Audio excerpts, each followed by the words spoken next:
எத்தனையோ கடன்காரர்கள் வரும்போது எங்க அப்பா, கடன்காரங்க வரும்போது எங்க அப்பா சொல்லியிருக்காங்க, எப்பா பாத்ரூம்ல போய் வீட்டுக்கு வெளியே தான் பாத்ரூம் இருக்குது, அந்த பாத்ரூம்ல ஒளிஞ்சுக்கிட்டு அந்த கடன்காரன் வரும்போது அப்பா இல்லைன்னு சொல்லு, அப்பா இல்லைன்னு சொல்லு அப்படின்னு சொல்லியிருக்கிறார்.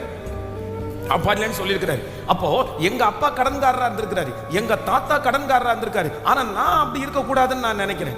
எங்க அப்பா அவ்வளோ குடிச்சிருக்கிறாரு, எங்க தாத்தா குடிச்சிருக்கிறாரு, எங்க வம்சத்துல எல்லாருமே குடிச்சிருக்கிறாங்க. ஆனா எங்க வம்சத்துல இப்ப இருக்கிறவங்களும் அந்த ஜெனரேஷன் எல்லாருமே குடிச்சிருக்கிறாங்க.